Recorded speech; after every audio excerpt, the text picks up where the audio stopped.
إن الحمد لله نحمده ونستعينه ونستغفره ونعوذ بالله من شرور أنفسنا ومن سيئات أعمالنا من يهده الله فلا مضل له ومن يضلل فلا هادي له أشهد أن لا إله إلا الله وحده لا شريك له أشهد أن محمدا عبده ورسوله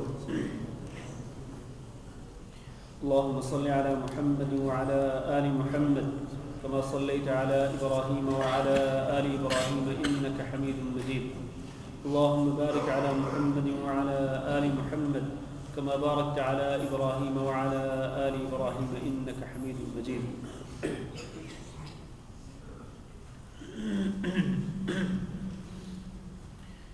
أعوذ بالله من الشيطان الرجيم بسم الله الرحمن الرحيم وَلَقَدْ جَاءَكُمْ مُوسَى بِالْبَيِّنَاتِ ثُمَّ اتَّخَذْتُمُ الْعِجْلَ مِنْ بَعْدِهِ وَأَنْتُمْ ظَالِمُونَ وَإِذْ أَخَذْنَا مِيثَاقَكُمْ وَرَفَعْنَا فَوْقَكُمُ الطُّورَ خُذُوا مَا آتَيْنَاكُمْ بِقُوَّةٍ وَاسْمَعُوا قَالُوا سَمِعْنَا وَعَصَيْنَا وَأُشْرِبُوا فِي قُلُوبِهِمُ الْعِجْلَ بِكُفْرِهِمْ قُلْ بِئْسَ مَا يَأْمُرُكُمْ بِهِ إِيمَانُكُمْ إِن كُنتُم مُّؤْمِنِينَ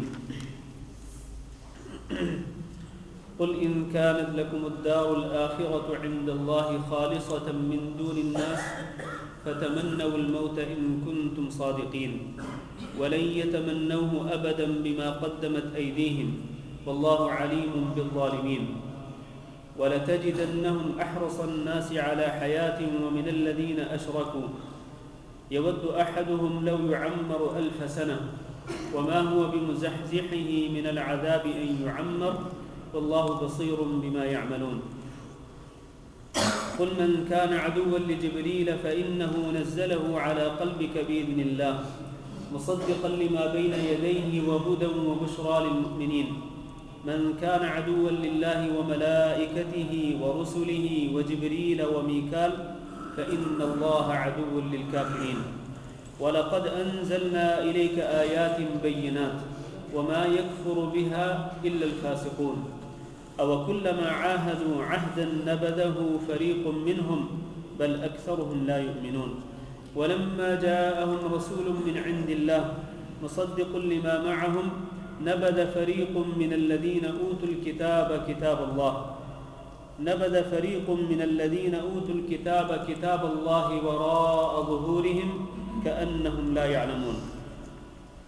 عزیز القدر بھائیو اور دوستو، سورۃ البقرہ کی آیت 92 سے لے کر 101 تک جو آیات ہیں ان کی میں نے تلاوت کی ہے آپ کے سامنے.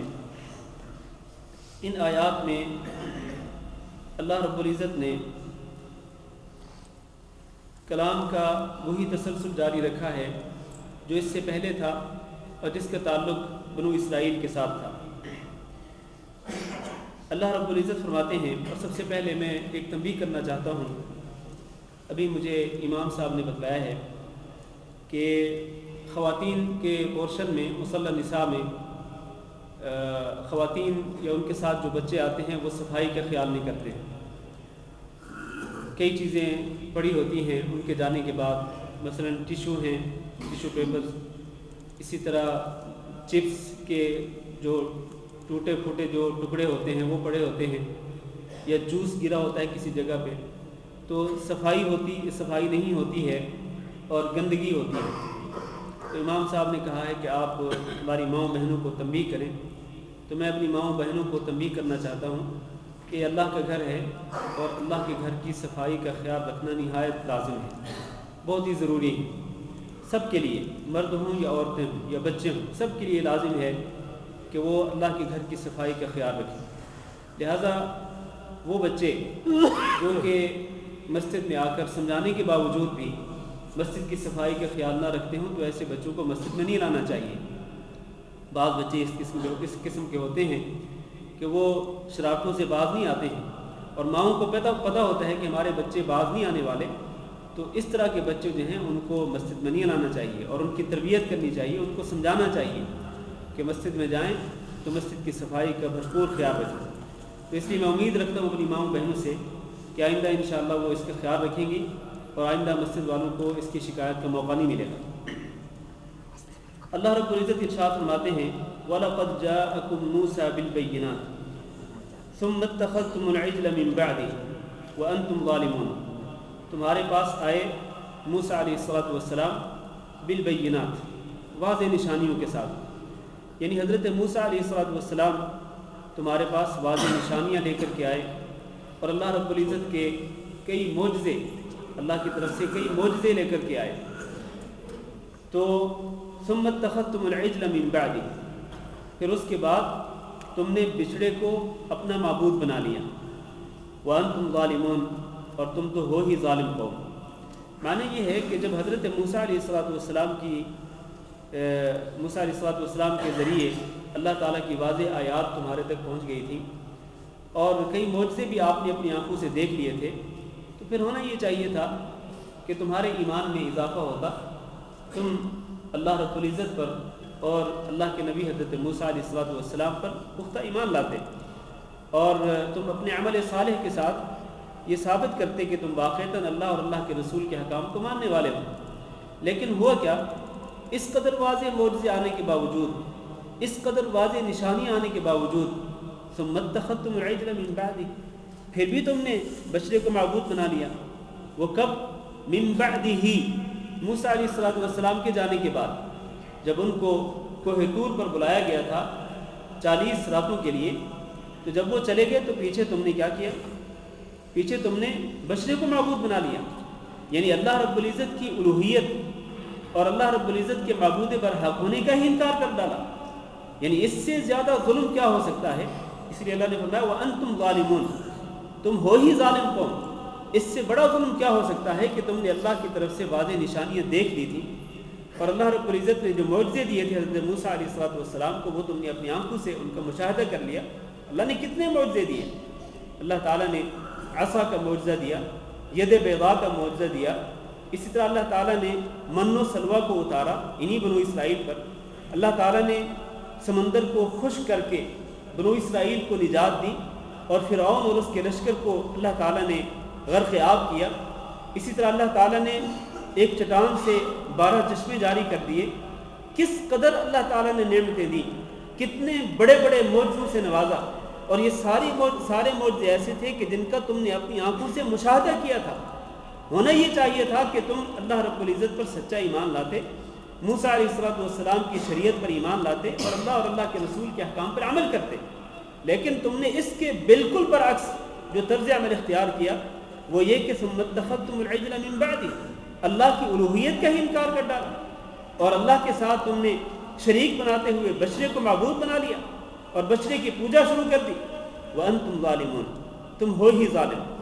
اس آیت سے ہمیں جو سبق ملتا ہے وہ یہ ہے کہ جب انسان اللہ رب العزت کی طرف سے آئی ہوئی آیات کو سن لے اور خود پڑھ لے اور ان کو سمجھ لے، تو پھر اللہ رب العزت کی آیات کے آنے کے بعد انسان کے پاس کوئی عذر باقی نہیں رہ جاتا کہ وہ اللہ کے احکام سے انحراف کرے اور رسول اکرم صلی اللہ علیہ وسلم کے احکام سے انحراف کرے۔ اس کے پاس کوئی عذر باقی نہیں ہے۔ جب آیات آ گئی، آیات تم نے دیکھ لی، پڑھ لی، سن لی، اور تم نے اللہ کی نشانیوں کا مشاہدہ کر لیا، تو اس کے بعد پھر کوئی عذر باقی نہیں رہا۔ پھر تم پہ لازم ہو جاتا ہے کہ تم اللہ پر سچا ایمان لاؤ اور اللہ کے رسول کی شریعت پر ایمان لاؤ اور اللہ کے رسول کے احکام پہ عمل کرو۔ لیکن اگر تم ایسا نہیں کرو گے تو پھر تم سے بڑا ظالم کوئی نہیں ہوگا۔ یہ جو آیت ہے یہ نہ صرف بنو اسرائیل کے حوالے سے، نہ ان کے متعلق ہے، بلکہ یہ ہمارے متعلق بھی ہے۔ ہم بھی اس سے سبق حاصل کر سکتے ہیں کہ ہم اللہ رب العزت کے احکامات کے سامنے اپنے آپ کو جھکا دیں۔ کیوں؟ اس لیے کہ ہم نے اس کتاب اللہ کو اپنی آنکھوں سے دیکھ لیا ہے، ہم نے اس کو پڑھ لیا ہے، اور رسول اکرم صلی اللہ علیہ وسلم کے فرامین کو ہم نے اپنے کانوں سے سن لیا ہے۔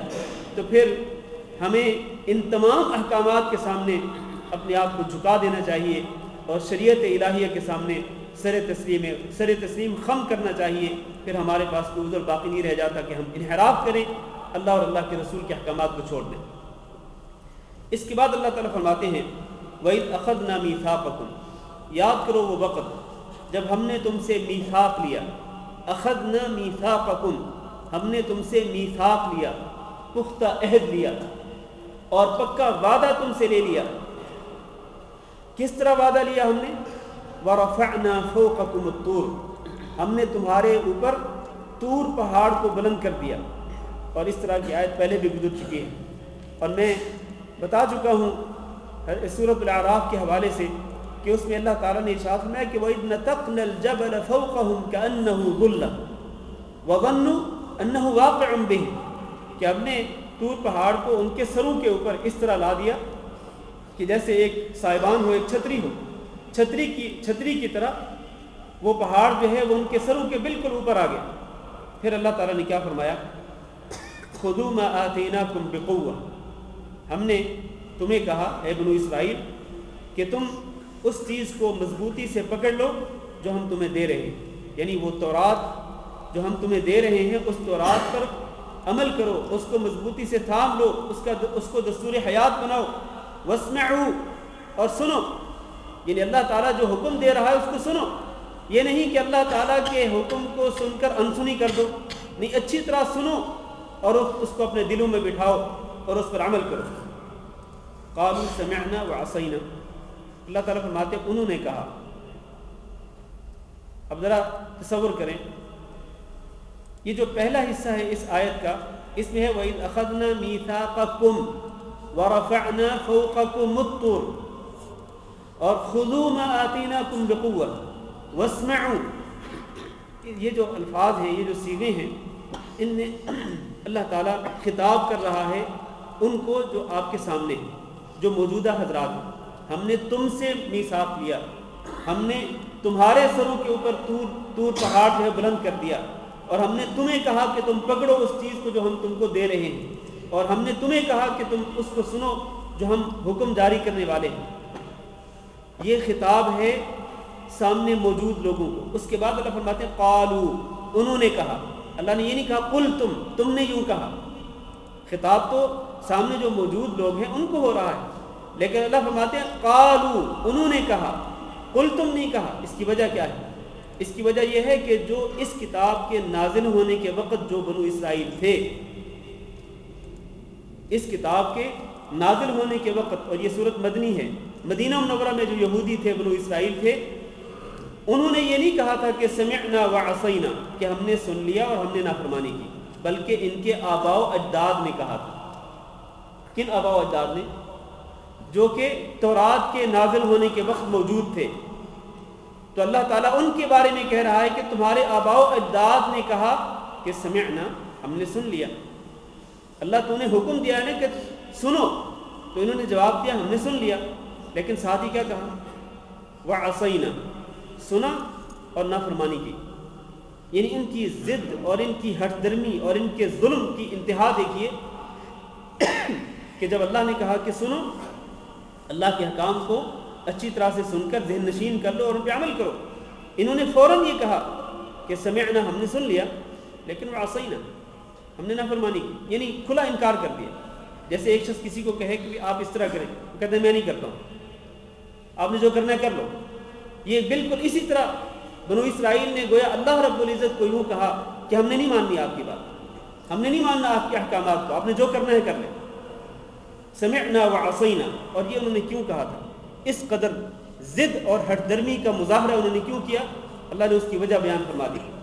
وَأُشْرِبُوا فِي قُلُوبِهِمُ الْعِجْلَ بِكُفْرِهِمْ، یہ جو انہوں نے کفر کیا تھا کہ اللہ نے فرمایا کہ سنو، انہوں نے ساتھ ہی کہہ دیا کہ سنا اور نافرمانی کی، یہ کفر تھا. اللہ فرماتے ہیں اسی کفر کی وجہ سے ان کے دلوں میں بچڑے کی جو محبت تھی وہ رچ بس گئی تھی. بچڑے کی محبت رچ بس گئی تھی، اور اسی محبت کی وجہ سے ہی انہوں نے اللہ رب العزت کے احکامات کو ماننے سے انکار کر دیا. اس کے بعد اللہ فرماتے ہیں قل، آپ فرما دیجئے بئس ما یأمرکم بہ ایمانکم، بہت بری چیز ہے وہ جس کا حکم دیتا ہے تمہیں تمہارا ایمان. تمہارا ایمان تمہیں جس بات کا حکم دیتا ہے وہ بہت بری چیز ہے. ان کنتم مؤمنین، اگر تم واقعتاً مؤمن ہو، اگر تم سچے مومن ہو، تو پھر تمہارا ایمان تمہیں جس بات کا حکم دے رہا ہے وہ بہت بری چیز ہے. معنی یہ ہے کہ اگر تو واقعتاً تم مومن ہو تو پھر ہونا یہ چاہیے تھا کہ تمہیں جب یہ کہا گیا کہ اسمعوا، سنو، تو تم کیا کہتے؟ سمعنا و اطعنا. فوراً تمہارے ایمان کا تقاضا یہ تھا، اگر تم سچے مومن تھے تو پھر تم فوراً یہ کہتے کہ سمعنا و اطعنا، اللہ ہم نے سن لیا اور ہم نے مان لیا، ہم نے قبول کر لیا، اللہ ہم نے فرما برداری کی. ہونا تو یہ چاہیے تھا، لیکن تمہارے ایمان نے تمہیں کس بات کا حکم دیا؟ اس بات کا کہ تم نے کہا، کھلا انکار کر دیا تم نے اور کہا سمعنا وعصینا، کہ ہم نے سنا اور ہم نے نافرمانی کی. تو اللہ فرماتے ہیں کہ جس بات کا تمہارے ایمان نے تمہیں حکم دیا ہے کہ تم کھلم کھلا اللہ تعالیٰ کی نافرمانی کرنے کا اعلان کر رہے ہو، یہ بہت بری چیز ہے. بئس ما یأمرکم بہ ایمانکم ان کنتم مؤمنین. تو اس سے ہمیں یہ معلوم ہوتا ہے، اس آیت کریمہ سے ہمیں جو سبق ملتا ہے وہ یہ ہے کہ جب انسان کفر میں ضد اور ہٹ درمی کی انتہا تک چلا جاتا ہے تو پھر وہ اللہ رب العزت کا کھلم کھلا، اللہ رب العزت کے احکامات کا کھلم کھلا انکار کرتا ہے اور اعلان کر کے وہ کہتا ہے کہ میں اللہ کے احکامات کو نہیں مانتا ہوں.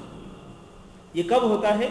یہ اس وقت جب کہ وہ اپنے کفر میں نہایت ہی ضد اور ہٹ درمی کی انتہا کو چلا جاتا ہے، اس کی آخری حد کو چھو لیتا ہے، تو پھر وہ یہی طرز عمل اختیار کر لیتا ہے.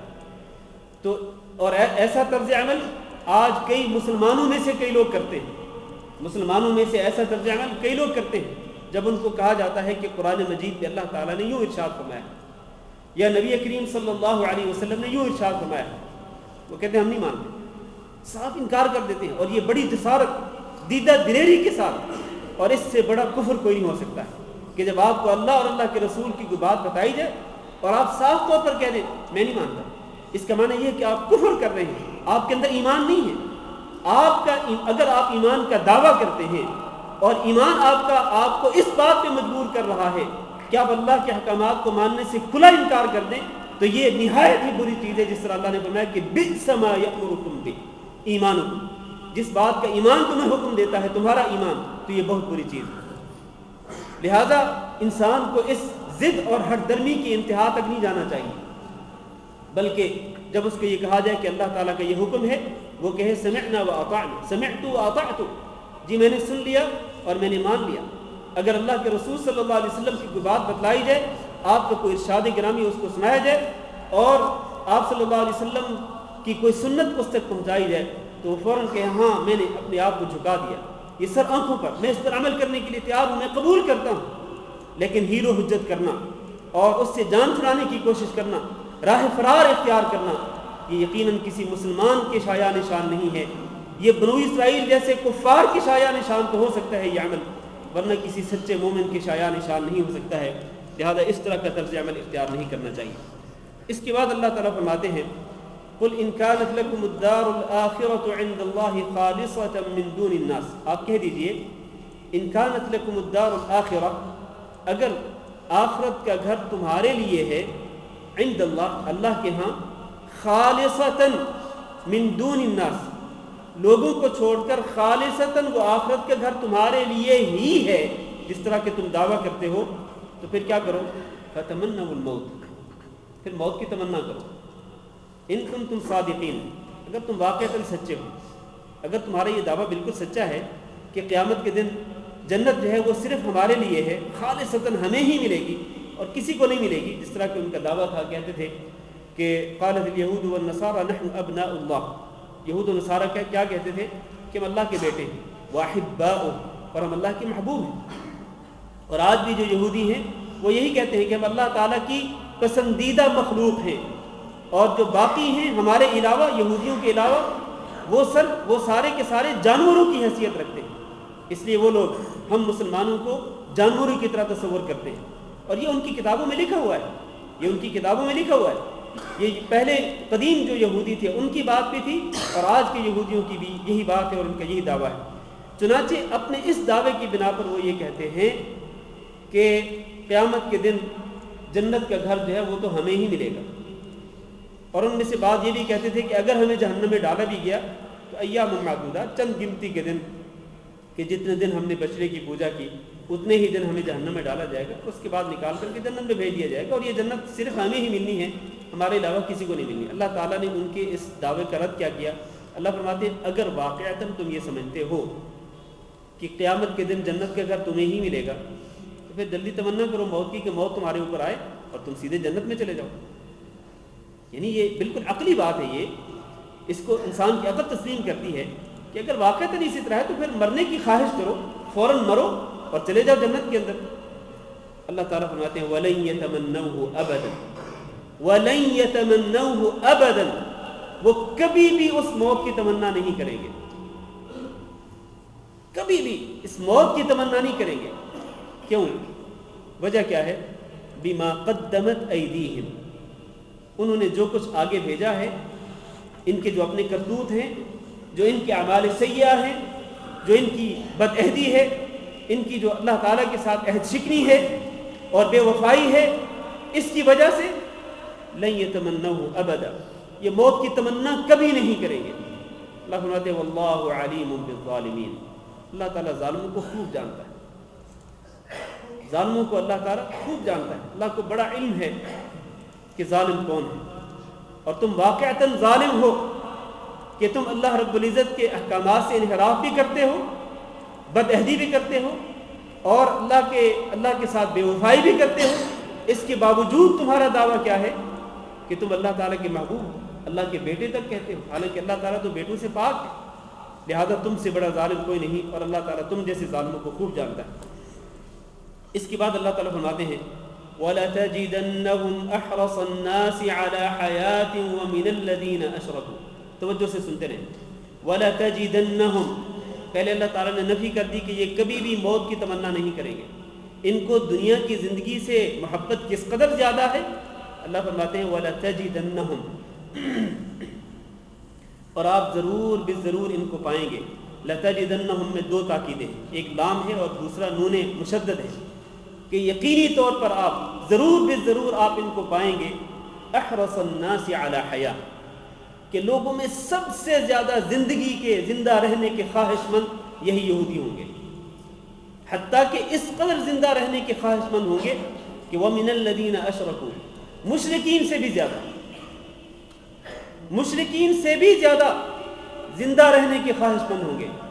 یہ مشرکین کا اللہ تعالیٰ نے کیوں تذکرہ کیا یہاں پر؟ اللہ تعالیٰ اگر صرف اتنا ہی کہہ دیتا کہ وَلَتَجِدَنَّهُمْ أَحْرَصَ النَّاسِ عَلَى حَيَاءٍ، کہ تمام لوگوں میں سب سے زیادہ زندگی کی خواہش رکھنے والے، زندہ رہنے کی خواہش رکھنے والے آپ ان کو پائیں گے، یہودیوں کو۔ اگر اللہ تعالیٰ اتنا ہی فرما دیتا تو کافی تھا، اتنا اس سے بات سمجھ آ سکتی تھی کہ سب سے زیادہ زندہ رہنے کی خواہش ان کی ہے، یہودیوں کی ہے، تمام لوگوں میں۔ لیکن ان تمام لوگوں میں سے اللہ تعالیٰ نے ایک خاص گروہ کا ذکر کر دیا، اور وہ کیا ہے؟ وَمِنَ الَّذِينَ أَشْرَكُوا، مشرکوں سے بھی زیادہ حرص پائیں گے آپ ان کے اندر، زیادہ خواہش پائیں گے، تمنا پائیں گے ان کے اندر کہ یہ زندہ رہنا چاہتے ہیں، مشرکوں سے بھی زیادہ۔ مشرکین کا اللہ تعالیٰ نے تذکرہ کیوں فرمایا؟ اس کی وجہ یہ ہے کہ مشرکین جو ہیں وہ آخرت کا انکار کرتے تھے، وہ جنت و دوزخ کو نہیں مانتے تھے، ثواب اور عقاب کو تسلیم نہیں کرتے تھے۔ وہ تو یہی کہتے تھے کہ بس دنیا کی جتنی زندگی ہے اسی کو خوب اچھی طرح سے سنوار لو، اس کے بعد جب مر جائیں گے تو بس بات ختم ہو جائے گی، پھر نہ اٹھنا ہے، نہ قیامت کے دن اللہ کے سامنے پیش ہونا ہے، اور نہ جنت ہوگی، نہ دوزخ ہوگی، نہ سوال ہوگا، نہ جواب ہوگا، کچھ بھی نہیں ہوگا۔ وہ اس کا انکار کرتے تھے۔ لہٰذا ان مشرکین کے اندر زیادہ سے زیادہ زندہ رہنے کی تمنا تھی کہ دنیا کے اندر ہی دنیا کو خوب سنوار لو اور دنیا میں زیادہ سے زیادہ جی لو، کیونکہ مر جاؤ گے تو پھر بات ہی ختم ہو جائے گی، قیامت کے دن تو اٹھنا ہی نہیں ہے۔ اللہ فرماتے ہیں جتنی خواہش زندہ رہنے کی ان مشرکین کے اندر ہے، ان سے بھی زیادہ زندہ رہنے کی خواہش کن کے اندر ہے؟ ان یہودیوں کے اندر ہے، بنو اسرائیل کے اندر۔ وَلَتَجِدَنَّهُمْ أَحْرَصَ النَّاسِ عَلَى حَيَاةٍ وَمِنَ الَّذِينَ أَشْرَكُوا، حتیٰ کہ ان میں زندہ رہنے کی خواہش کس قدر زیادہ ہے؟ اللہ فرماتے ہیں يَوَدُّ أَحَدُهُمْ، ان میں سے ایک شخص یہ چاہتا ہے کہ لَوْ يُعَمَّرُ أَلْفَ سَنَةٍ، کہ کاش اس کو 1000 سال کی عمر دے دی جائے، 1000 سال تک اس کو زندہ رکھا جائے۔ اللہ فرماتے ہیں وَمَا هُوَ بِمُزَحْزِحِهِ مِنَ الْعَذَابِ أَن يُعَمَّرَ، اگر کسی کو 1000 سال تک بھی زندہ رکھا جائے تو 1000 سال تک زندہ رہنا جو ہے مَا هُوَ بِمُزَحْزِحِهِ مِنَ الْعَذَابِ، یہ اس کو عذاب سے دور نہیں رکھ سکتا۔ اتنی لمبی عمر اس شخص کو جو کہ آخرت کا انکار کرتا ہے، جو کہ اللہ تعالیٰ کے احکامات سے انحراف کرتا ہے، کتاب اللہ کو ماننے سے انکار کرتا ہے، اتنی لمبی عمر پانے کے باوجود بھی یہ اللہ کے عذاب سے بچنے والا نہیں۔ ما هو بمزحزحه من العذاب ان يعمر واللہ بصیر بما يعملون، اور اللہ تعالیٰ خوب دیکھنے والا ہے، بصیر خوب دیکھنے والا ہے، بما يعملون یہ جو کچھ بھی کرتے ہیں، یہ بنو اسرائیل جو کچھ بھی کر رہے ہیں ان کے اعمال اور ان کے کرتوتوں سے اللہ تعالیٰ خوب واقف ہے، اللہ تعالیٰ دیکھ رہا ہے ان کے اعمال۔ اس آیت کریمہ سے ہمیں جو سبق ملتا ہے وہ ذرا توجہ سے سن لیں۔ وہ سبق یہ ہے کہ موت ہر حال میں آنی ہے، موت سے مفر نہیں ہے، موت سے چھٹکارا نہیں ہے، ہر حال میں موت آنی ہے۔ اللہ تعالیٰ نے قرآن مجید میں دو ٹوک انداز میں فیصلہ کر دیا کہ قل ان الموت الذی تفرون منہ فانہ ملاقیکم، کہ آپ کہہ دیجئے کہ وہ موت جس سے تم راہ فرار اختیار کرتے ہو، انہ ملاقیکم، وہ ہر صورت میں آپ پہ آ کے رہے گی، ہر صورت میں موت آ کے رہے گی۔ پھر کیا ہوگا اللہ موت آنے کے بعد؟ ثم تردون الی عالم الغیب والشہادہ، پھر تمہیں اس ذات کی طرف لوٹا دیا جائے گا کہ جو عالم الغیب والشہادہ ہے، جس کو اس کا بھی پتہ ہے جو سامنے ہے اور جس کو اس کا بھی پتہ ہے جو سامنے نہیں ہے۔ پھر کیا ہوگا جب اس عالم الغیب والشہادہ جو ذات ہے، اس ذات گرامی کی طرف جب تمہیں لٹایا جائے گا، پھر وہ اللہ، وہ ذات گرامی کیا کرے گی؟ فَيُنَبِّئُكُم بِمَا كُنتُمْ تَعْمَلُونَ، پھر وہ ذات گرامی تمہارے اعمال کے بارے میں تمہیں خبر دے گی، واللہ تمہیں خبر دے گا تمہارے اعمال کے بارے میں، اور اللہ تعالیٰ تمہارے اعمال کی جو کتاب ہے وہ تمہارے سامنے کھول کے رکھ دے گا، اور اللہ فرمائے گا کہ اقرأ کتابک، اپنی کتاب کو، کتاب زندگی کو، اپنے نام اعمال کو خود ہی پڑھ لو، کفا بک الیوم علیک حسیبا، آج تم خود ہی اپنا محاسبہ بہتر انداز سے کر سکتے ہو۔ تو موت ہر حال میں آنی، کل نفس ذائقۃ الموت، ہر نفس نے موت کا ذائقہ چکھنا ہے، اور موت سے تو کسی کو نجات نہیں ملی، کوئی بھی موت سے بچ نہیں سکا۔ آپ جانتے ہیں حضرت موسیٰ علیہ السلام جن کا تذکرہ ہم کر رہے ہیں، جب ان کے پاس ملک الموت آئے موت کا پیغام لے کر، تو حضرت موسیٰ علیہ السلام نے ان کو تھپڑ رسید کر دیا۔ ملک الموت جو فرشتے تھے وہ واپس گئے، اللہ تعالیٰ سے گزارش کہ اللہ یہ کیسا انسان ہے جس کے پاس تو نے بھیجا ہے کہ ہم نے موت کا پیغام دیا تیری طرف سے اور اس نے تھپڑ رسید کر دیا، وہ مرنا ہی نہیں چاہتا ہے۔ اللہ تعالیٰ نے اس ملک الموت کو کہا کہ جاؤ موسیٰ کے پاس اور موسیٰ سے کہو کتنی زندگی چاہیے تمہیں، کتنی دیر تک تم زندہ رہنا چاہتے ہو؟ تم ایسے کرو کہ بیل، بالوں والا جو بیل ہے اس کی پیٹھ پر، اس کی پشت پر ہاتھ رکھو، تمہارے ہاتھ کے نیچے جتنے بال آ جائیں اتنے سال تمہیں زندگی دے دی جاتی ہے۔ حضرت موسیٰ علیہ السلام نے کہا، جب وہ فرشتہ آیا ملک الموت اور حضرت موسیٰ علیہ السلام کو آ کر کے بتلایا کہ اللہ تعالیٰ کے یہ پیغام ہے آپ کے لیے کہ آپ کتنے سال زندہ رہنا چاہتے ہیں، ٹھیک ہے آپ صرف ہاتھ رکھیں، ہاتھ کے نیچے جتنے سینکڑوں ہزاروں بال آئیں گے اتنے سال آپ کی عمر میں اضافہ کر دیا جائے گا۔ موسیٰ علیہ السلام نے کہا اس کے بعد کیا ہوگا؟ کہا پھر موت ہوگی۔ موسیٰ علیہ السلام نے کہا کہ اگر اتنی لمبی زندگی پانے کے باوجود بھی، اس کے بعد بھی اگر موت آنی ہے تو پھر ابھی موت قبول ہے، پھر ابھی موت قبول ہے۔ چنانچہ ان کو بھی موت کے سامنے اپنے آپ کو جھکانا پڑا اور اللہ کے حکم کو ماننا پڑا، اور ان پر موت آئی۔ انبیاء علیہ السلام سب کے سب، حضرت آدم علیہ السلام سے لے کر حضرت محمد صلی اللہ علیہ وسلم تک جتنے بھی انبیاء سب پہ موت آئی۔ امام الانبیاء حضرت محمد صلی اللہ علیہ وسلم پر بھی موت آئی۔ انک میت وانہم میتون، آپ پر موت آنے والی ہے اور ان پر بھی موت آنے والی ہے۔ موت سے کسی کو راہ فرار نہیں ہے، کسی کو چھٹکارا نہیں ہے۔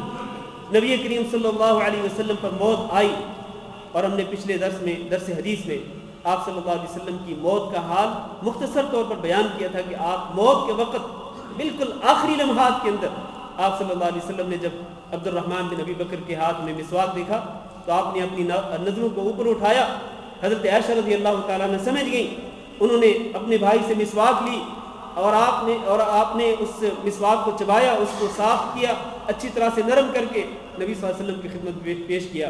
آپ صلی اللہ علیہ وسلم نے وہ مسواک استعمال کی. اس کے بعد آپ نے فرمایا اللہم الرفیق الاعلی اللہم الرفیق الاعلی اللہم الرفیق الاعلی. اس کے بعد آپ صلی اللہ علیہ وسلم پر موت آ گئی. اور آپ صلی اللہ علیہ وسلم کی موت کی کیفیت کہ آپ نے اپنے قریب ہی پانی کا پیالہ ساتھ رکھا ہوا ہے اور اس پانی کے پیالے میں اپنا ہاتھ بار بار بھگوتے ہیں اور اپنی پیشانی پر پھینکتے ہیں اور آپ فرماتے ہیں کہ ان للموت لسکرات, موت کی سختیاں ہوتی ہیں. گویا کہ ہمارے نبی حضرت محمد صلی اللہ علیہ وسلم فداہ ابی و امی, میرے ماں باپ آپ پہ قربان ہوں, آپ کو بھی موت کے وقت موت کی سختیوں کا احساس ہو رہا ہے اور آپ سختیوں کا احساس جو ہے اس کو کسی حد تک ہلکا کرنے کے لیے, اس کا بوجھ ہلکا کرنے کے لیے آپ صلی اللہ علیہ وسلم اپنا ہاتھ بھگو کر اپنی پیشانی پہ پھیرتے ہیں. میرے عزیز بھائیوں, جب امام الانبیاء حضرت محمد صلی اللہ علیہ وسلم کو موت کی سختیوں کا احساس ہو رہا ہے تو کیا مجھے اور آپ کو ان موت کی سختیوں سے نہیں گزرنا ہے؟ یقیناً ہمیں بھی ان موت کی سختیوں سے گزرنا ہے. یہ کٹھن اور بڑا سب سے تلخ ترین جو مرحلہ ہے, سب سے تلخ ترین جو وقت ہے کسی بھی مومن کے لیے, وہ اس کی موت کا وقت ہے. ہمیں اس وقت سے گزرنا ہے, ہمارے اوپر موت آنی ہے. اللہ تعالیٰ نے اس آیت کریمہ کے اندر واضح کر دیا ہے کہ 1000 سال تک بھی اگر کسی کو زندگی دے دی جائے اور وہ اللہ کا نافرمان ہو, اس کا خاتمہ اللہ کی نافرمانی پر ہو جاتا ہے. اس کے بعد وہ اللہ کے عذاب سے بچنے والا نہیں, 1000 سال زندہ رہنے کے بعد. لہذا میری اور آپ کی زندگی کتنی بھی کیوں نہ ہو, چاہے وہ 100 سال ہو یا اس سے زیادہ, اس سے کم ہو, کتنی بھی کیوں نہ ہو, ہمیں آخرکار اللہ رب العزت کے سامنے پیش ہونا ہے. ہمیں اللہ رب العزت کے سامنے اپنے اعمال کا حساب دینا ہے اور اس سے بھی پہلے, حساب سے بھی پہلے ہمیں قبر میں جانا ہے. قبر میں ہم سے سوال و جواب ہونے والا ہے. ایک تاریک کوٹھڑی میں فرشتے آ کر کے ہمیں بٹھا دیں گے اور پھر ہم سے سوال و جواب کریں گے. وہاں پر ہمارا کوئی ساتھی نہیں ہوگا, کوئی یار و مددگار نہیں ہوگا. وہاں پر اگر کوئی چیز ہمارے لیے مددگار ثابت ہو سکتی ہے اور ہماری قبر کو منور کر سکتی ہے تو وہ کیا ہے؟ وہ کتاب اللہ اور سنت رسول پر مبنی جو ہمارا عمل ہوگا, جو ہمارا صحیح نظریہ, صحیح اسلامی عقیدہ اور عمل صالح, اس کے ذریعے ہماری قبر روشن ہوگی اور اسی کے ساتھ ہی ہم نجات پا سکتے ہیں. وہاں کوئی پیر و مرشد کسی کو نجات دینے والا نہیں ہوگا. آج لوگ بڑے افسوس کے ساتھ کہنا پڑتا ہے کہ مرنے کے بعد, ایک مردہ کو دفن کرنے کے بعد اس کی قبر پہ کھڑے ہو کر اس مردہ کو تلقین کرتے ہیں کہ بیٹا اب تم کہو کہ میرا دین اسلام ہے, بیٹا اب تم کہو کہ میرا رب ہے وہ اللہ ہے, بیٹا تم اب یہ کہو کہ میری طرف جس شخص کو نبی بنا کے بھیجا گیا وہ حضرت محمد صلی اللہ علیہ وسلم. انا للہ و انا الیہ راجعون. مرنے کے بعد, مردہ کو دفن کرنے کے بعد اس کی قبر پہ اس کو یہ سوالوں کے جواب تلقین کرنے کا کیا مطلب؟ اور میرے بھائیوں, جس نے اپنی زندگی کے اندر ان سوالوں کے جوابات نہیں ڈھونڈے, جس نے اپنی زندگی کے اندر اپنے مالک کو نہیں پہچانا, اپنے رب کو, اپنے خالق کو, اپنے رازق کو نہیں پہچانا اور زندگی بھر وہ اللہ کی نافرمانی کرتا رہا, جس نے زندگی بھر اپنے نبی کو نہیں پہچانا, نبی کی شریعت سے انحراف کرتا رہا, جس نے زندگی بھر دین اسلام کو نہیں سمجھا, مرنے کے بعد اور دفن ہونے کے بعد چاہے کسی کی طرف سے تلقین بھی کی جائے کہ اب تم اس سوال کا جواب یہ دو اور اس سوال کا جواب یہ دو اور اس سوال کا جواب یہ دو, اس کو کیا خاک فائدہ ہوگا؟ لہذا ہمیں یہ سوچنا چاہیے کہ ہمیں مرنے کے بعد جب اللہ کے سامنے جانا ہے اور اس سے بھی پہلے جب قبر میں جانا ہے تو ہمارا حال کیا ہوگا. اللہ تعالیٰ سے دعا کرتے ہیں کہ اللہ رب العزت موت کے مراحل کو ہمارے لیے آسان فرما دے اور اللہ تعالیٰ ہمارا خاتمہ ایمان پر فرمائے اور ہم سب کو اللہ رب العزت عذاب قبر سے محفوظ رکھے اور ہماری قبروں کو اللہ تعالیٰ منور کر دے. اس کے بعد اللہ تعالیٰ فرماتے ہیں قل من كان عدوا لجبريل فإنه نزله على قلبك بإذن الله. آپ کہہ دیجئے کہ جو شخص دشمن ہو جبریل علیہ السلام کا فإنه نزله على قلبك, تو پھر وہی جبریل ہی تو ہیں جنہوں نے اس قرآن مجید کو نازل کیا علی قلبک, آپ کے دل پر, بإذن اللہ, اللہ کے حکم کے ساتھ, مصدقا لما بین یدیہ, اور جس چیز کو جبریل علیہ السلام نے نبی صلی اللہ علیہ وسلم کے دل پر اتارا اللہ کے حکم کے ساتھ, وہ کیسی چیز ہے؟ مصدقا لما بین یدیہ, وہ تصدیق کرنے والی ہے اس سے پہلے آنے والی کتابوں کی. یعنی حضرت جبریل علیہ السلام ہی وہ ہیں کہ جنہوں نے اللہ کے حکم کے ساتھ اس کتاب اللہ کو نازل کیا قرآن مجید کو نازل کیا حضرت محمد صلی اللہ علیہ وسلم کے دل پر، اور یہ وہ کتاب ہے کہ جو پہلی کتابوں کی تصدیق کرنے والی ہے، وہدن، اور یہ کتاب کتاب ہدایت ہے، وبشرا، اور یہ کتاب کتاب بشارت ہے، اس میں بشارتیں ہیں، خوشخبریاں ہیں، للمؤمنین، مومنوں کے لیے۔ یہ آیت ہے، اس کو اللہ تعالیٰ نے کیوں نازل فرمایا، اس کا شان نزول کیا ہے؟ اس کا شان نزول یہ ہے کہ یہود یہ کہا کرتے تھے کہ جبریل وہ فرشتہ ہے جو ہمارا دشمن ہے۔ کیوں؟ اس لیے کہ جب بھی اللہ تعالیٰ کی طرف سے کوئی عذاب آیا تو عذاب کا حکم لانے والا وہ یہی فرشتہ تھا، حضرت جبریل علیہ السلام۔ اور جب بھی دوسری قوموں کو ہمارے اوپر غلبہ نصیب ہوا اور ہمیں شکست ہوئی تو کس کی وجہ سے ہوئی؟ یہ جبریل کی وجہ سے، کہ جبریل آ جاتے تھے اور اپنے ساتھ کئی اور فرشتوں کو بھی لاتے تھے، اور پھر یہ ہمارے خلاف جنگ کرتے تھے، ہمیں شکست ہو جاتی تھی، اور ہم پر دوسری قومیں جو ہیں وہ غلبہ حاصل کر لیتی تھی۔ اس لیے بنو اسرائیل حضرت جبریل علیہ السلام کو اپنا دشمن قرار دیا کرتے تھے۔ اللہ تعالیٰ نے ان کی اسی بات کا جواب دیا کہ قل من کان عدوا لجبریل، آپ کہہ دیجئے محمد صلی اللہ علیہ وسلم کہ جو شخص جبریل کا دشمن ہو، تو جبریل کون ہے؟ انہ نزلہ علی قلبک، اور یہی جبریل ہی تو ہے کہ جس نے نزلہ اس کتاب کو نازل کیا ہے، علی قلبک، اے محمد صلی اللہ علیہ وسلم آپ کے دل پر، باذن اللہ، اللہ کے حکم کے ساتھ۔ اور یہ کتاب بھی وہ ہے کہ مصدقا لما بین یدیہ، یہ تصدیق کرنے والی ہے اس سے پہلی کتابوں، یعنی تورات کی تصدیق کرنے والی ہے، انجیل کی تصدیق کرنے والی کتاب ہے۔ لہذا ہونا تو یہ چاہیے تھا کہ یہ جبریل جنہوں نے وہ کتاب نازل کی کہ جو تورات اور انجیل کی تصدیق کرنے والی ہے، یہود اور بنو اسرائیل عموماً جو ہیں یہ جبریل کو اپنا دشمن نہ سمجھتے، اپنا دشمن قرار نہ دیتے، اور ان پر ایمان لاتے، ان کو اللہ کا فرشتہ مان لیتے، اللہ کی مخلوق تسلیم کر لیتے، ان پر ایمان لاتے، لیکن انہوں نے ایسا نہیں کیا ہے۔ پھر اللہ تعالیٰ فرماتے ہیں وَهُدًى وَبُشْرَى لِلْمُؤْمِنِينَ، یہ کتاب جو ہے یہ کتاب ہدایت ہے، اور یہ کتاب ایسی ہے کہ جس میں بشارتیں ہیں مومنوں کے لیے۔ آپ جانتے ہیں کہ اللہ تعالیٰ نے اس کتاب کے اندر کئی بشارتیں دی ہیں، اہل ایمان کو اللہ تعالیٰ نے کئی بشارتیں دی۔ وَبَشِّرِ الَّذِينَ آمَنُوا وَعَمِلُوا الصَّالِحَاتِ أَنَّ لَهُمْ جَنَّاتٍ تَجْرِي مِن تَحْتِهَا الْأَنْهَارُ، اسی کتاب نے ہی اہل ایمان کو بشارت دی ہے کہ إِنَّ لِلْمُتَّقِينَ مَفَازًا حَدَائِقَ وَأَعْنَابًا وَكَوَاعِبَ أَتْرَابًا وَكَأْسًا دِهَاقًا، اسی کتاب نے ہی متقی لوگوں کو بشارت دی ہے کہ ان المتقین فی جنات النعیم، ان المتقین فی جنات وعیون، ان المتقین فی جنات ونعیم، یہ کتاب بشارتیں دیتی ہے۔ لیکن بشارتیں کن لوگوں کو دیتی ہے یہ کتاب؟ جو اس کتاب پر ایمان لاتے ہیں اور اس کتاب کے اندر اللہ تعالیٰ کے جو احکامات ہیں ان احکامات پر عمل کرتے ہیں۔ اللہ تعالیٰ ایسے لوگوں کو اس کتاب کے ذریعے بشارتیں دیتا ہے۔ لہٰذا ہمیں اس کتاب کو کتاب ہدایت سمجھنا چاہیے۔ یہ کتاب کتاب ہدایت ہے، ہمیں اسی سے رہنمائی لینی چاہیے۔ شروع میں اسی سورت کے شروع میں اللہ نے یہی فرمایا ہے کہ الف لام میم ذالک الکتاب لا ریب فیہ ھدی للمتقین، ھدی للمتقین، کہ یہ کتاب کتاب ہدایت ہے متقین کے لیے۔ تو ہمیں اسی سے رہنمائی لینی چاہیے اور اسی کو اپنا اوڑھنا بچھونا بنانا چاہیے۔ اس کے بعد اللہ تعالیٰ فرماتے ہیں وَلَقَدْ أَنزَلْنَا مَنْ كَانَ عَدُوًّا لِلَّهِ وَمَلَائِكَتِهِ، کہ جو شخص دشمن ہو اللہ کا اور اللہ کے فرشتوں کا، ورسلہ، اور اللہ کے رسولوں کا، وجبریل ومیکال، اور جبریل کا اور میکال کا دشمن ہو، فإن اللہ عدو للکافرین، تو پھر اللہ تعالیٰ ہی دشمن ہے ان کافروں کا۔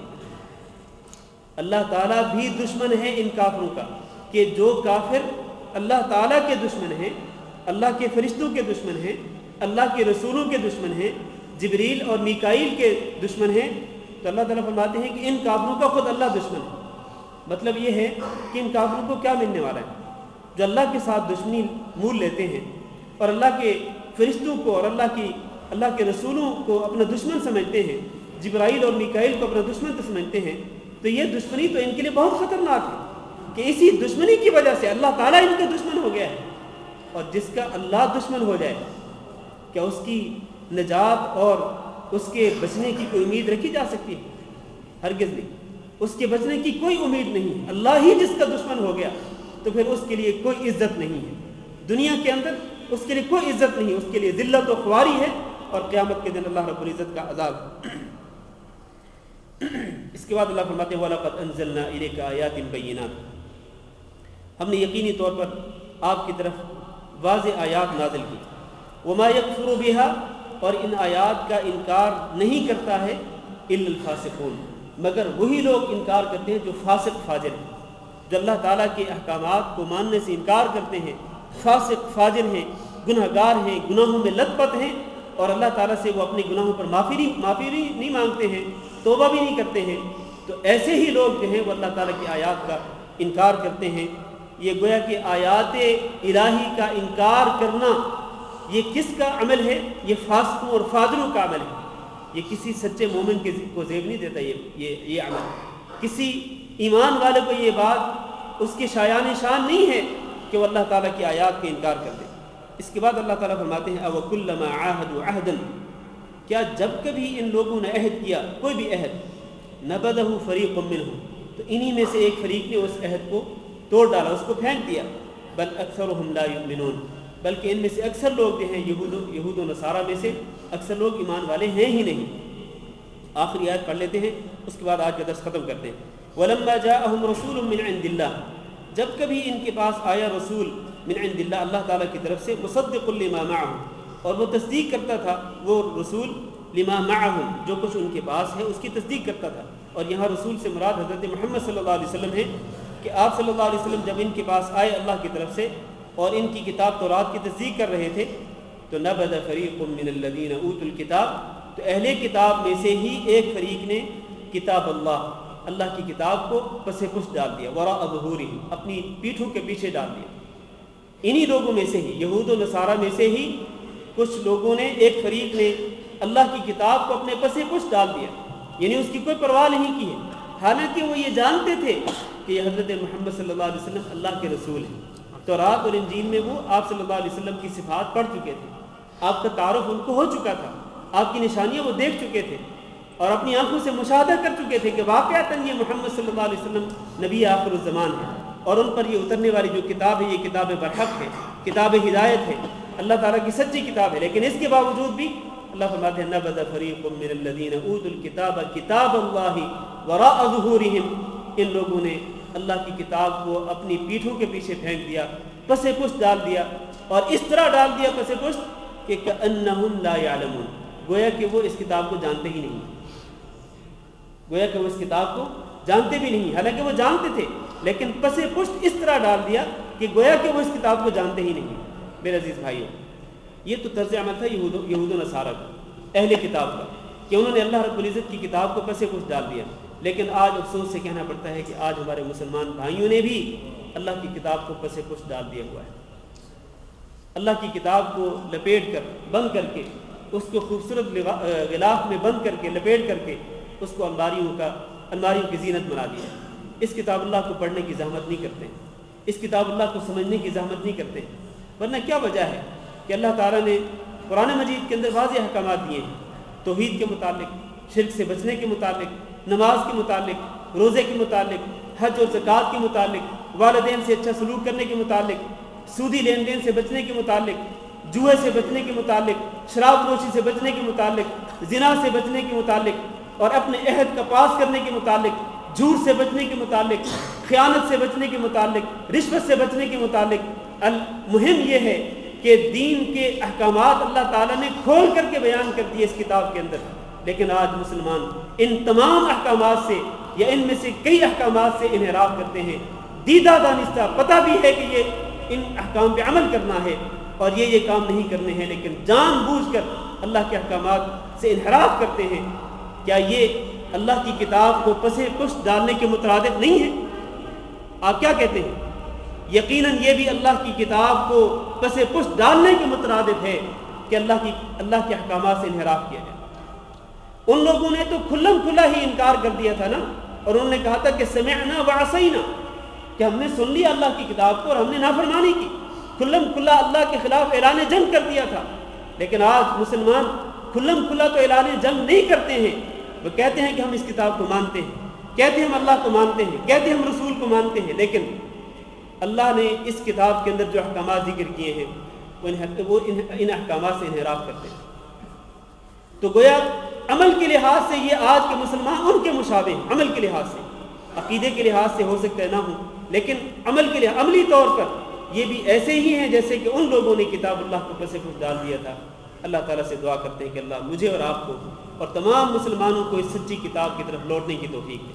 اللہ تعالیٰ ہمیں اس کتاب کو پڑھنے، سمجھنے اور اس پر عمل کرنے کی توفیق دے، اور اللہ رب العزت ہمیں اس کتاب پر قائم اور دائم رہنے کی توفیق دے۔ اللہ تعالیٰ ہم اس کتاب کو قبر کے اندر ہمارا ساتھی بنائے، اللہ تعالیٰ اس کتاب کے ذریعے ہماری قبروں کو منور فرمائے، اور اس کتاب کو ہمارے لیے شافع بنائے قیامت کے دن، کہ ہمیں اس کتاب کی شفاعت نصیب ہو۔ اور پھر آپ کو پتہ ہے کہ قیامت کے دن جب یہ قرآن شفاعت کرے گا تو پھر اللہ تعالیٰ اس کتاب کی، اس قرآن کی شفاعت کو رد نہیں کرے گا، اللہ تعالیٰ اس کتاب اللہ کی شفاعت کو قبول کر لے گا، اور جس کے حق میں یہ کتاب شفاعت کرے گی اس سے بڑا خوش نصیب کوئی نہیں ہو سکتا ہے۔ اللہ تعالیٰ ہمیں خوش نصیبی اور یہ سعادت نصیب فرمائے۔ اللہ تعالیٰ آپ حضرات کا یہاں آنا قبول فرمائے۔ آپ حضرات ماشاءاللہ یہاں دین سیکھنے کے لیے، اللہ کی کتاب کو سننے کے لیے، اور اللہ کے رسول صلی اللہ علیہ وسلم کے احکامات کو سننے کے لیے، آپ کے فرامین کو سننے کے لیے یہاں تشریف لاتے ہیں۔ اللہ تعالیٰ آپ کے لیے اس کو ذخیرہ آخرت بنائے، اور اللہ تعالیٰ اس کو آپ کے لیے، میرے لیے بھی اور آپ کے لیے بھی اور ہمارے اہل و عیال کے لیے اس کو ذریعہ نجات بنا دے۔ استغفر اللہ لی ولکم انہ هو الغفور الرحیم۔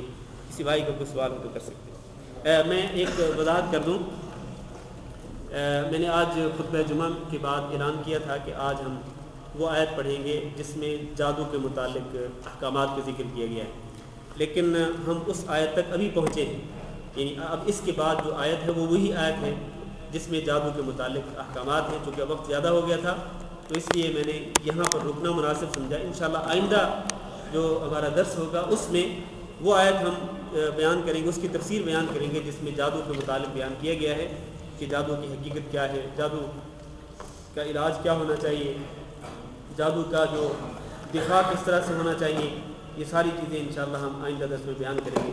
جزاکم اللہ خیرہ۔ کسی بھائی کا کوئی سوال ہو؟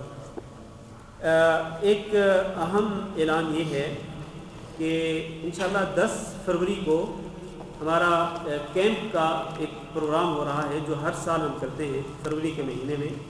جہرہ سے آگے ڈیزرٹ میں، مخیم میں ایک کیمپ میں ہمارا پروگرام ہوتا ہے جو کہ صبح 8 بجے سے شروع ہوتا ہے اور شام 4 بجے تک جاری رہتا ہے۔ اس دوران دینی پروگرام بھی ہوتے ہیں، خطبہ جمعہ بھی ہوتا ہے، اور کھیلیں بھی، گیمز بھی ہوتی ہیں، اور کوئز پروگرامز بھی ہوتے ہیں۔ تمام لوگوں کے لیے کھانا بھی ہوتا ہے، چائے بھی ہوتی ہے، ناشتہ بھی ملتا ہے صبح صبح، تو بہت کچھ ہوتا ہے وہاں پر۔ تو یہ پروگرام انشاءاللہ ہمارا ہوگا 10 فروری کو، 10 فروری بروز جمعہ۔ تو اس پروگرام کے جو اشتہار ہیں وہ یہاں موجود ہیں ہمارے ساتھیوں کے پاس، وہ اشتہار آپ لے لیں۔ صرف اشتہار ہی نہیں بلکہ اس پروگرام میں شرکت کرنے کے لیے جو 1 دینار کا ٹکٹ رکھا گیا ہے پر ہیڈ، 1 دینار کا ٹکٹ پر ہیڈ، پر فیملی نہیں، پوری فیملی کے لیے 1 دینار کا ٹکٹ، بلکہ ایک شخص کے لیے تو 1 دینار کا ٹکٹ رکھا گیا ہے۔ آپ حضرات باہر وہ ٹکٹ بھی لے سکتے ہیں اور اشتہار بھی لے سکتے ہیں۔ ضرور اس پروگرام میں شریک ہوں۔ اللہ تعالیٰ آپ سب کو جزائے خیر دے۔ کوئی سوال ہو کسی بھائی کا تو کر سکتے ہیں۔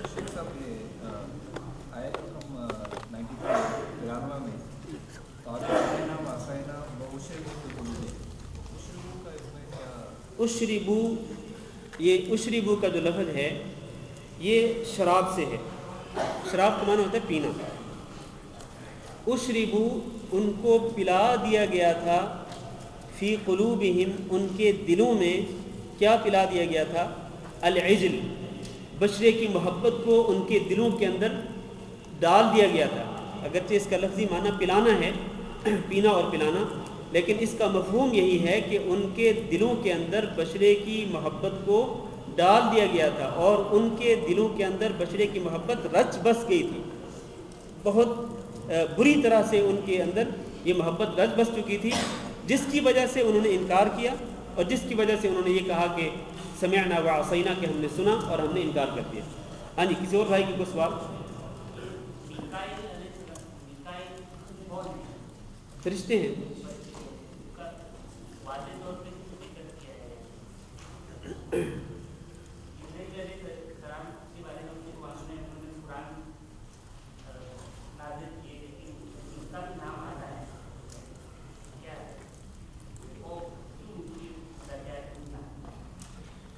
دیکھیں، سب سے پہلی بات یہ ہے کہ فرشتے اللہ تعالیٰ کی نورانی مخلوق ہیں، اور اللہ تعالیٰ نے اس نورانی مخلوق کی صفت یہ بیان کی ہے کہ بل ہم عباد مکرمون، یہ جو فرشتے ہیں نا یہ اللہ تعالیٰ کی معزز بندے ہیں، عباد مکرمون، اللہ تعالیٰ کے معزز اور مکرم بندے ہیں۔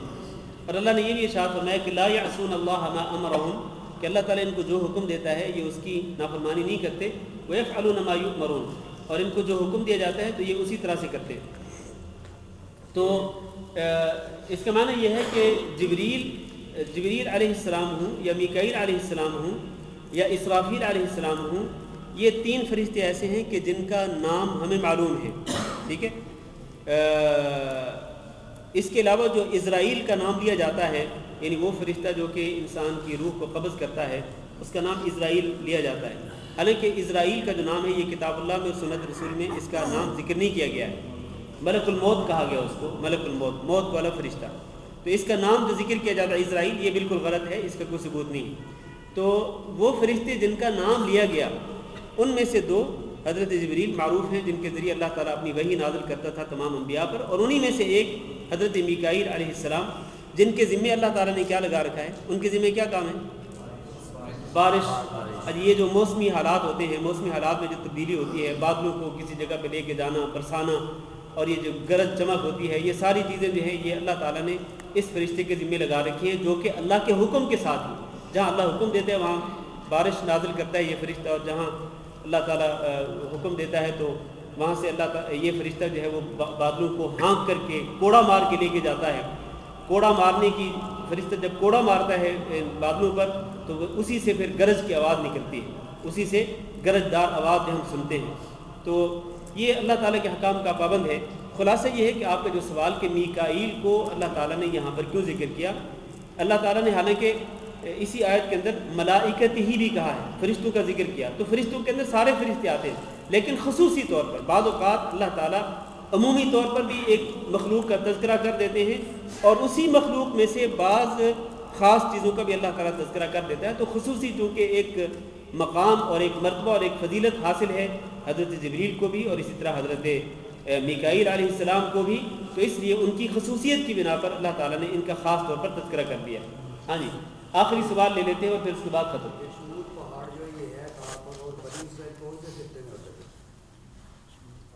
اچھا جی، یہ جو سوال ہے کہ طور پہاڑ جو ہے وہ کہاں ہے، کوہ طور جو ہے یہ مصر میں ہے، کوہ طور آج بھی موجود ہے مصر میں، اور یہ بالضبط فلسطین اور مصر کے درمیان جو علاقہ ہے اسی علاقے میں یہ کوہ طور ہے۔ طور سینا کا علاقہ تو معروف ہے، تو اسی جگہ پہ یہ جبل احد ہے۔ اور جہاں تک آپ سوال کر کے چلے گئے ہیں، سوال کرنے والے صاحب جو جواب سنا ہی نہیں انہوں نے۔ اچھا، تو جہاں تک یہ سوال ہے کہ بنو اسرائیل کس ملک کے تھے، تو ان کا تعلق ہے وہ مصر کے ساتھ۔ آپ کو پتہ ہی ہے کہ فرعون مصر جو ہے وہ کہاں تھا، وہ مصر کا بادشاہ تھا، تو اسی کی طرف اللہ تعالیٰ نے موسیٰ علیہ السلام کو بھیجا تھا، اور ان کے بھائی حضرت ہارون علیہ السلام کو اللہ نے کہا تھا کہ جاؤ فرعون کو جا کے اللہ کی طرف بلاؤ، تو یہ مصر میں تھے یہ بنو اسرائیل۔ جمعہ کی نماز، آخری سوال ہے یہ جو تحریری طور پر آیا، جمعہ کی نماز فرض ہے یا واجب ہے، اور جمعہ کی نماز میں کل کتنی رکھتے ہیں، اور عورتوں کے لیے جمعہ فرض ہے یا واجب؟ جمعہ کی نماز فرض ہے، پہلی بات کہ جمعہ کی نماز فرض ہے، اور دوسرا جو جواب ہے سوال ہے کہ جمعہ کی نماز میں کل کتنی رکھتے ہیں، تو اس میں جب آپ جمعہ کی نماز کے لیے مسجد میں پہنچیں تو اس کی دو صورتیں ہیں، ایک یہ ہے کہ امام کا خطبہ شروع ہو چکا ہو، اور ایک یہ ہے کہ امام کا خطبہ بھی شروع نہیں ہوا۔ اگر آپ امام کا خطبہ شروع ہونے سے پہلے ہی پہنچ جاتے ہیں، خطبہ شروع ہونے سے پہلے پہنچ جاتے ہیں، تو پھر آپ وہاں پر جا کے مسجد میں پہنچ کر کے آپ حسب توفیق جتنی نماز پڑھنا چاہیں پڑھ سکتے ہیں۔ وہ نماز نفل ہوگی، وہ نماز نفل ہوگی، 2 پڑھنا چاہیں، 4، 6، 8، جب تک کہ اذان نہیں ہوتی، دوسری اذان جس کے بعد خطبہ ہونا ہے، اس وقت تک آپ نماز پڑھنا چاہیں تو پڑھ سکتے ہیں۔ صحابہ کرام اسی طرح کرتے تھے، جب مسجد میں پہنچ جاتے تو اذان ہونے سے پہلے وہ جتنی نماز حسب توفیق پڑھنا چاہتے پڑھ لیتے۔ لہذا اس نماز کی کوئی تحدید نہیں ہے کہ کتنی پڑھنی ہے، کم از کم 2 رکعت تو پڑھنی ہی ہے تحیۃ المسجد کی، اس کے بعد اگر آپ چاہیں تو 4، 6، 8 جتنی پڑھنا چاہیں پڑھ سکتے ہیں۔ یہ صورت میں کہ اگر آپ امام کا خطبہ شروع ہونے سے پہلے پہنچ گئے ہیں، تو اگر آپ امام کا خطبہ شروع ہونے کے بعد مسجد میں پہنچے ہیں تو پھر آپ کو صرف 2 رکعتیں پڑھنی ہے تحیۃ المسجد کی، اور یہ پڑھنا واجب ہے، اس سے کوئی وہ نہیں ہے، چھٹکارا نہیں ہے، یہ پڑھنی ہی پڑھنی ہے ہر صورت میں۔ مختصر طور پر 2 رکعتیں پڑھیں اور پھر اس کے بعد امام کا خطبہ سنیں، اس کے بعد امام صاحب کے ساتھ 2 رکعت نماز ادا کریں، جو کہ فرض نماز ہے، جمعہ کی فرض نماز 2 رکعت ادا کریں امام کے ساتھ۔ یہ آپ کی جمعہ سے پہلے اور جمعہ کی نماز۔ اس کے بعد جب جمعہ کی نماز پڑھ لی آپ نے تو پھر نبی کریم صلی اللہ علیہ وسلم کے ارشاد گرامی ہے کہ من کان منکم مصلیا بعد الجمعۃ فلیصلی 4، کہ تم میں سے جو شخص جمعہ کے بعد نماز پڑھنے والا ہو تو وہ 4 رکعت پڑھے، تو لہذا 4 رکعت پڑھنی چاہیے۔ وہ 4 رکعت تو 2 کر کے پڑھ لینی چاہیے، جس طرح کہ نبی کریم صلی اللہ علیہ وسلم بھی 2 کر کے پڑھا کرتے تھے، اور بعض اوقات آپ صلی اللہ علیہ وسلم مسجد میں نہیں پڑھتے تھے، گھر میں جا کر 2 رکعت پڑھ لیا کرتے تھے، تو اس طرح بھی ٹھیک ہے۔ آپ اگر مسجد میں کچھ نہیں پڑھتے ہیں اور گھر میں جا کر 2 رکعت پڑھ لیتے ہیں تو اس میں بھی کوئی حرج نہیں۔ 4 رکعت مسجد میں اگر پڑھنا چاہیں اور اگر گھر میں جا کے پڑھنا چاہیں تو پھر 2 رکعت جا کے پڑھ سکتے ہیں، جس طرح کہ حضرت عائشہ رضی اللہ تعالیٰ عنہ کی حدیث موجود ہے، اور حضرت ابن عمر رضی اللہ تعالیٰ عنہ کی حدیث بھی اسی سلسلے میں بالکل واضح ہے۔ تو یہ ٹوٹل نماز ہے جمعہ کی، پہلے بھی کتنی پڑھنی چاہیے، بعد میں کتنی پڑھنی چاہیے، وہ میں نے آپ کو بیان کر دی ہے۔ جمعہ سے پہلے بھی کوئی سنت نماز نہیں ہے، جمعہ کے بعد بھی کوئی سنت نماز نہیں ہے، کوئی سنت نہیں ہے جمعہ، نہ جمعہ سے پہلے نہ جمعہ کے بعد۔ جمعہ سے پہلے بھی نفل نماز ہے، جمعہ کے بعد بھی نفل نماز ہے، ٹھیک ہے۔ جمعہ سے پہلے امام کا خطبہ شروع ہونے سے پہلے جتنی چاہے پڑھ لے نفل نماز، اور امام کا خطبہ شروع ہونے کے بعد 2 رکعت تحیۃ المسجد کی پڑھنی ہے، پھر جمعہ کی نماز 2 رکعت، اس کے بعد 4 رکعتیں پڑھیں مسجد میں، یا کچھ بھی نہ پڑھیں اور گھر میں جا کر 2 رکعت پڑھ لیں۔ یہ ٹوٹل نماز ہے جمعہ کی۔ جزاکم اللہ خیر، انشاءاللہ اگلے جمعہ کو ملاقات ہوگی۔ سبحانک اللہم و بحمدک، اشہد ان لا الہ الا انت، استغفرک و اتوب الیک۔